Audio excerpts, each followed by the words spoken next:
special shout out to executive producer Faye for sponsoring this reaction. Focusing on a range of TV shows, Faye is happy connecting with the community of those with JD-type fantasies in their head. Fics include a lot of TV shows from the 2000s as well as DC Comics and Disney. Hopefully, something for everyone to enjoy.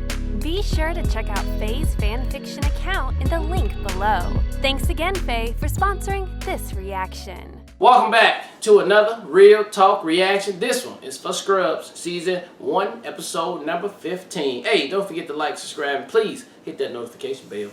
Alright, we got JoJo coming through to say, just following up on the music comment from the last episode, I have to add that I used to refer to that whole subgenre of the 2000s indie music as Zach Braff music. So that commenter was not wrong about the soundtracks. I also love the way they handle the Dr. Cox being in love with Carla thing. Both Turk and Cox are pretty mature about it, which is not only nice to see, but is realistic in a lot of cases. Real life love triangles often don't have the drama that we see in soapy TV shows, so to see these characters not get overly macho and competitive about her feelings is refreshing. Executive producer Liz Sitz saying this was a brilliant episode and I loved everything about it. And as always, Dr. Cox was the MVP. He and Turk's bathroom scenes were brilliant, and the revelation that he's in love with Carla was a shock to him and to us, the audience, and it was beautifully done by the writers. Also, this episode, Dr. Kelso halfway through switched his character to another well-loved character from the show Cougar Town, but I'm glad he went back to his original self. Also, I'm glad JD and Alex were over because I didn't like her at all. Also, did that last scene really happen, or was it his imagination? Can't wait for the next one. Alright, and then we have Sir Deb saying, I really liked how important this episode feels in regards to the relationships each character has to each other. Cox and Turk probably being the funniest relationship. But Elliot liking JD and Cox liking Carla kind of came out of nowhere in my opinion. It makes sense for both characters, but it was just kind of shocking, maybe a little too shocking. I would have personally liked it better if one of those storylines had built it up a bit before this episode. Also, it really felt like JD was being an ass when he accused Elliot of being jealous, and her admitting he was right kind of undercuts his assness. Slightly annoying, but I do think the episode was really entertaining and well told with lots of potential with these new story threads. Okay. Ramona coming through to say, I don't remember if that last scene was real or not. It's been such a long time since I've watched the first season of Scrubs, but JD and Elliot were always my original ship, and all it took was a couple stolen perks to get her in good. It was meant to be. Love the reaction. Y'all stay breezy. Nice. Alright, last comments from executive producer Bjorn, who says, hey guys, pairing Carla with Kelso was very refreshing. I liked how he called her bullshit for once, because let's face it, being afraid of what other people might think and not standing up for yourself is pretty weak. We've all been there, and we all know that it never ends well. Kelso just gives 0 Fs because he has a loving family and friends outside the hospital. I liked how he helped Carla out in the end with the other nurses by being mean again. Yeah, I like all of that. Just played very well. Pairing Cox with Turk as P buddies was just adorable. With JD and Elliot, I will not get into too much detail since I know this show by heart. At the time, it just seemed like something the writers wanted to explore. Let's see where it goes. The idea that Cox is in love with Carla is not that far-fetched, I think, since these two are friends and work together the longest in the hospital. I thought it totally worked. And he respects the shit out of her, so you can see that evolving from respect into, like, having feelings. So I think it makes sense. Carla even mentioned in this episode that Turk should get to know him because of that. Remember, JD, Turk, and Elliot are the newbies. Carla and Cox worked there for years already. And Carla seems to be the only one that is not intimidated by Cox's bullshit. Now, if that isn't a great quality to look for in a partner, I don't know. Love you guys. Great reaction as always, and I'll see you in the next one. Alright, well, let's get to episode 15 right now. Oh, okay. Oh my god, you slept with your best friend. This will be a disaster unless you say the right thing, so choose your words carefully. Great job last night, buddy. Oof. Good thing you came along. I've been stuck on 4 since med school. Ow!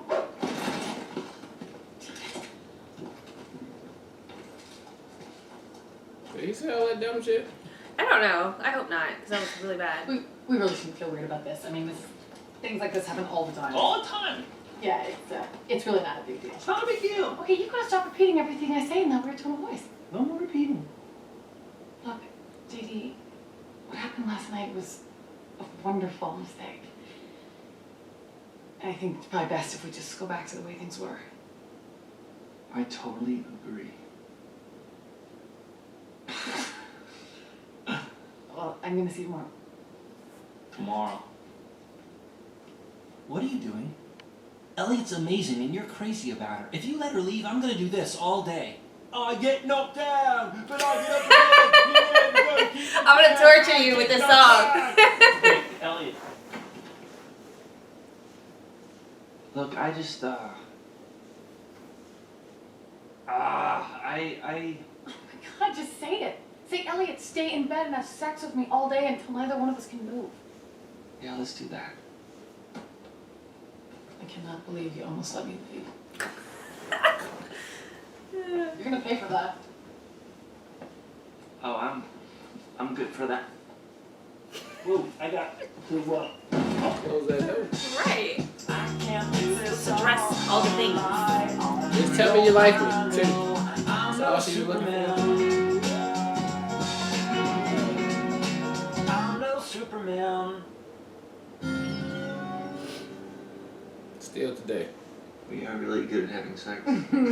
We should like take this show on the road. Oh, don't joke. My mom would come sit in the front row and tell me I look prettier if I smiled more. You don't really smile though.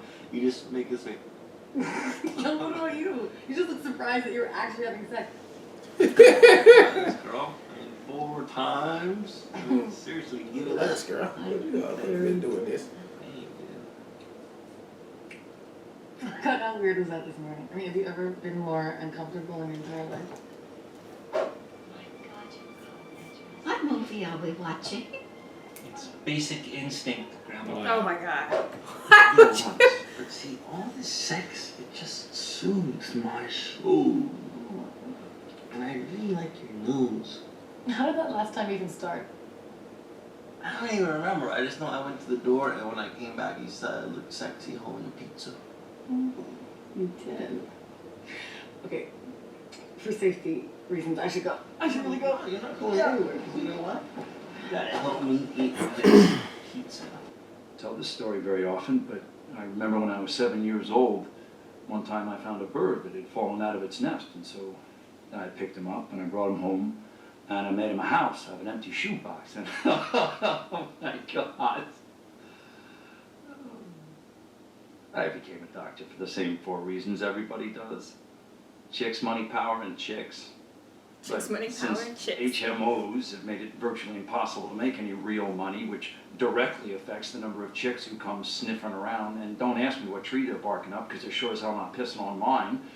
And as far as power goes, well, here I am during my free time letting some 13-year-old psychology fellow who couldn't cut it in real medicine ask me questions about my personal life. So here's the inside scoop there, Pumpkin.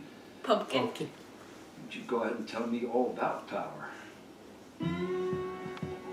Check her out. Why don't you go ahead and tell me all about that? HFFA. Excuse me? HFFA. Hot from far away, but up close she's nasty.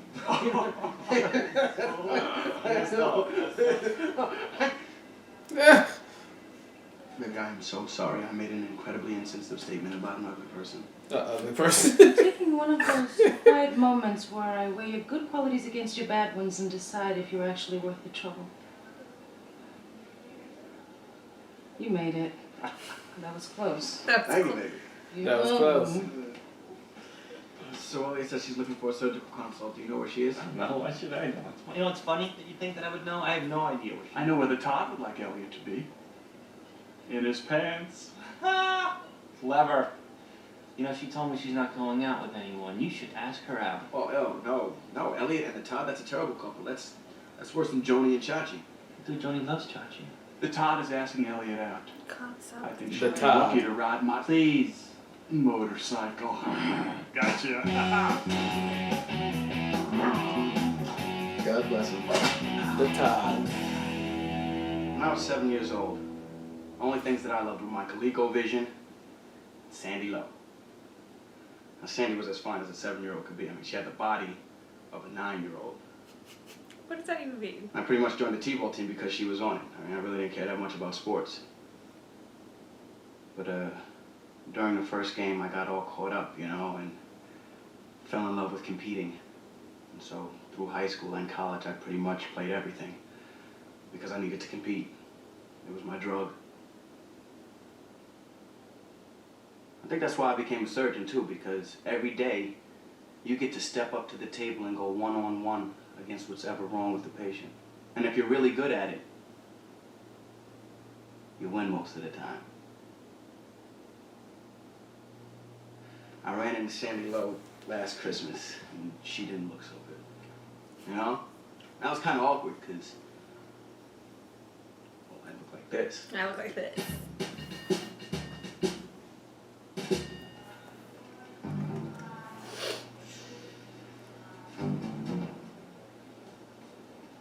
Are you following me? No. You want to go out sometime? With you? Me and a bottle of Jägermeister. No, Todd, I don't. But I don't want you to think it's because I just broke up with someone or that I'm a lesbian or because I want to preserve our friendship. It's because I find you so creepy I think you should have to walk around with a bell around your neck.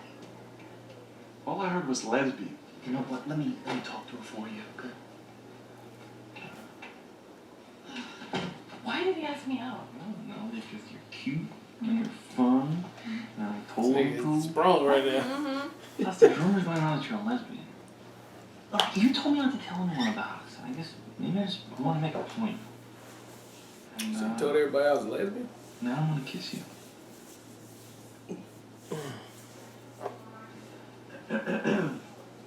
Oh no, it's cool. JD's in the closet talking to a girl from me. White boys. White boys. Me too. He doesn't hear anything.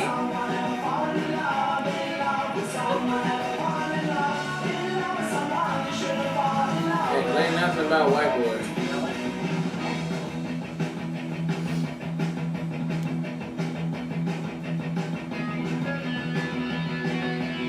Hey, leave the closet.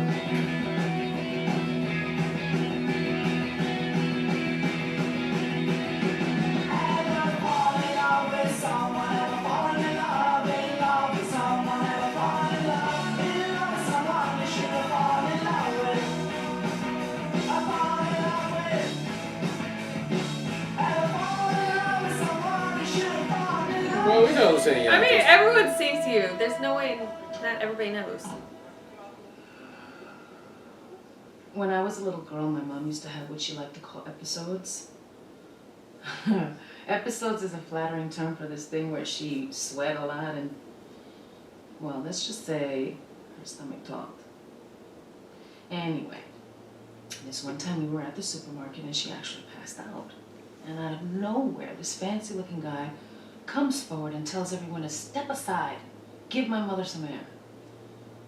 And everyone did.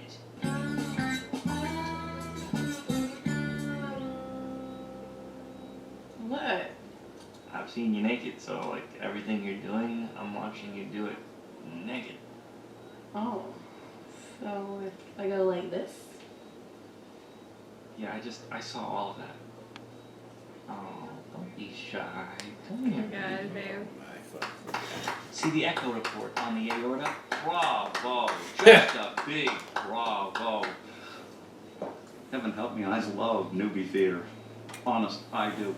It's the way you both play your parts with such wonderful commitment that almost had me believing that you aren't having whiny, neurotic, extremely pale sex with each other. Pale sex. What are you talking about? They both pale.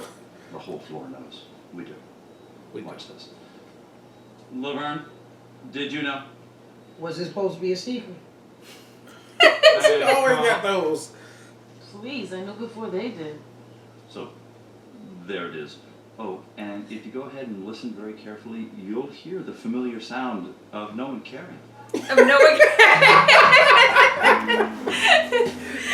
I like that guy. Right. Yeah. Same. When the So if you go couch ahead and listen real good. settled in Monroeville, PA, there were 2 steel mills, 3 bars, not a doctor in sight.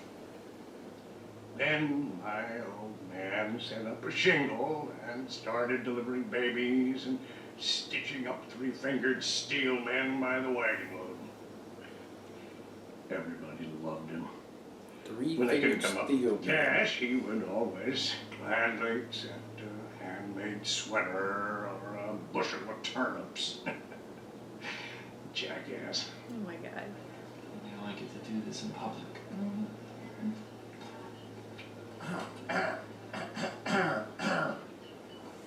This This is a hospital, right? People here are already sick.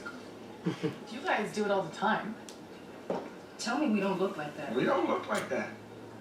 Please, you guys are just jealous because you're not the new hot couple in town anymore. Jealous my chocolate butt. I'm telling you, we are so damn hot. Last night, when I was home waiting for Turk, I put on this tiny negligee. It was so small, I took it off my Latin Barbie. Yeah, but baby, when I got home, you were sound asleep and drooling like a sheepdog. You don't have to tell him that. I'll tell you what, while you guys were sleeping, we were up in the kitchen frying up some love. Relationships. Well, Zygmunt, relationships are so fragile. It just takes one thing, one tiny little offense, and it can snowball on you. And if that snowball starts to pick up speed, God forbid, you better tuck and go, my friend. Why did you just do that? And how could you possibly think that's appropriate conversation for work? Wait, what? And we didn't have sex. No. Especially not on the stove. What? That is not funny. Sorry. Jesus You Christ. didn't. Neither.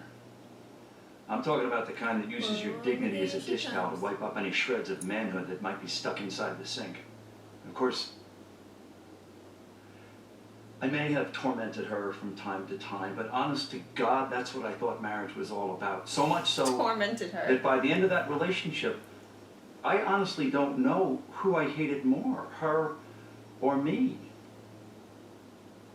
I used to sit around and wonder I know, babe. It's getting like real deep. why our friends weren't trying to destroy each other like we were. And here it turns out the answer is pretty simple. They weren't unhappy. We were. I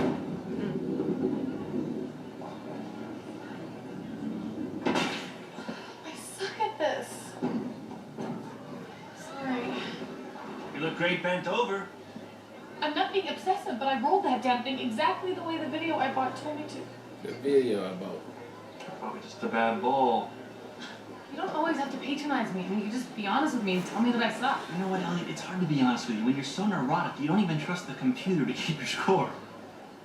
So now I'm neurotic. I'm sorry. Is it always this hard? Bowling's a tricky sport. No, I meant... I know what you meant. It's difficult. Bowling for is a tricky everybody.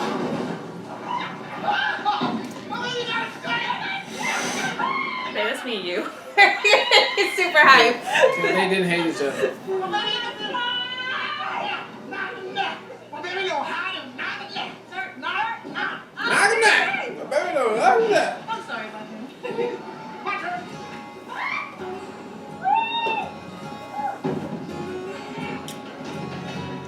Want me to pick you up?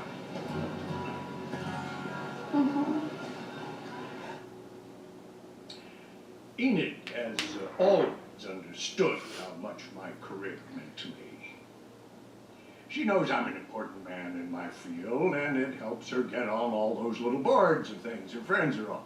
You know, like bringing art to the underprivileged kids in the community, blah, blah, blah. When I first met her, she wanted to be a psychiatrist. But we both decided that that wasn't a fitting profession for a family woman. For a family woman. No offense, sweetheart. I know she's grateful. She likes to joke that I choked the last breath of life out of her long ago now. She likes to got joke the about shell that. of a woman. Oh my god. I think that's so cute. I call her Shelly. Shelly. You know, when I call her that, sometimes she laughs so hard She cries. Because she's actually fucking devastated. Well, what the hell, Barbie? You should have gotten a cardiology fellow to give Mrs. Zuckerman a transvenous pacemaker 1 hour ago. Sir, I was waiting to see... Oh! You were waiting. I'm sorry, that's my mistake. Oh, I'm gonna wait with you. Dr. Cox. Gotta give it time, because you see, when you're waiting for someone to magically get better all by themselves, the whole thing becomes about time. Dr. Cox, I was waiting to see if she would tolerate her low heart rate, which is exactly what all the medical textbooks tell us to do. Am I right, JD? Is she right, JD? Well, technically, yes. But, you know, it's really a judgment call, and if she really was that bradycardic, I probably would have called the fellow. This is just not going good for their relationship. That's me. That's just me, though. Wow. Always side with the hoochie newbie. It's a rookie mistake. Gosh, you hate to see it. You hate to see it. You want me to tell you about my boyfriend?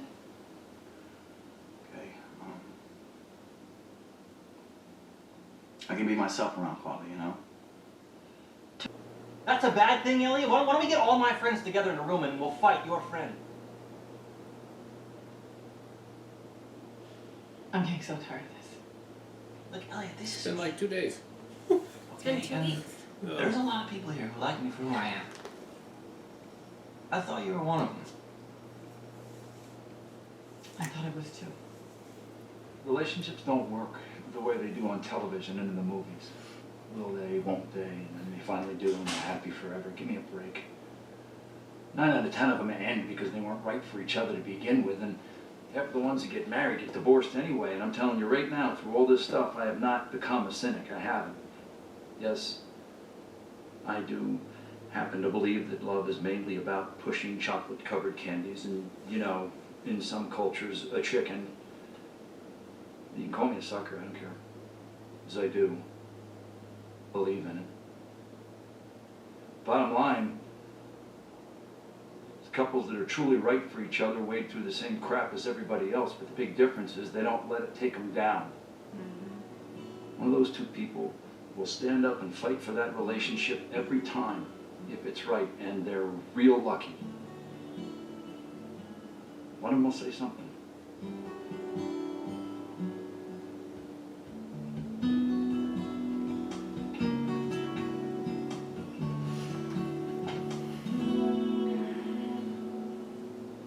Things that wouldn't have bothered you a week ago in a friendship become so incredibly important when sex is involved. I think it'd be easier if you weren't friends with your girlfriend. At all. That's ridiculous. I've always been so sure about everything in my life. I was sure that I wanted to be a doctor, and I was sure that I was going to be married by the time I was 25. But relationships, I always heard that when they were right, they were easy. That even when things got hard, that they were easy. I don't get that at all. You know, how's that possible? Am I in a relationship now? No, I'm not in one now. Straight up, quick say. Mm-hmm. No.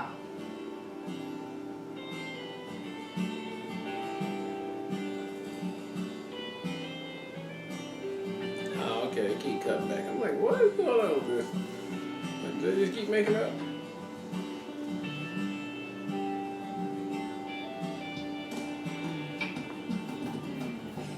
Can't believe today's over. I can't believe I ate half a pizza. Oh, please, Elliot, I had like 2 pieces. If you tell anyone anything about today, please leave that part out. I will. Because I'm jealous. You didn't tell me not to say nothing about having sex. You said tell people you ate pizza. Do you think this is gonna work out? I think it's gonna be great.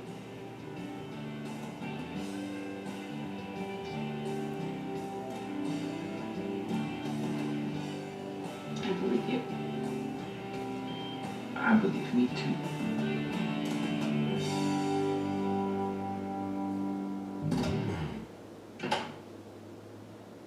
All right, that was episode 15 of Scrubs, and that was a serious episode right there. I mean, that was a good relationship episode, good mental episode, especially for Dr. Cox, man. He got it off his chest. That was very emotional for him and for us watching it, that he broke down like that. I'm glad he at some point started taking it serious. And he didn't probably realize he was taking it serious. It just went there. And I love how that humanized him right there. He still came through with some goddamn sarcasm though that was on point throughout the show, but still gave it that funny feeling. But the relationship part with the two main characters, yeah, I mean that was some real life stuff right there. And I like how the show went there with the seriousness of the episode, and still at the same time still had some fun with it. So I enjoyed every minute of it, and I can't wait to see what they do next. Yeah, I totally agree. I'm really impressed with the show for documenting and reflecting a relationship that doesn't work out. Like you never see that, especially not all in one episode. Like they did all of it in one episode.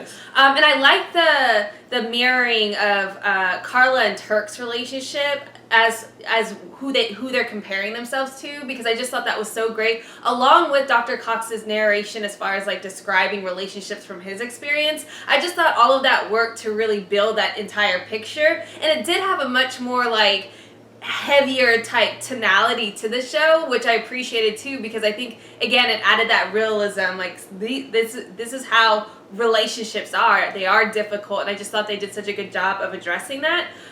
But yeah, Dr. Cox's one-liner about like listen carefully, that's everybody not caring or whatever. I thought that was just brilliant. Yeah, that was my highlight of the episode. He just executes those lines so brilliantly. You never know what he's gonna say, and like almost every single time it's fire. So I just adore his character. He's so captivating every time he comes on screen. But solid episode, and can't wait to see where we go from here. Yep. All right, well look, thank you guys again for watching another Real Talk reaction for Scrubs Season 1 Episode 15. And until next time, people, peace.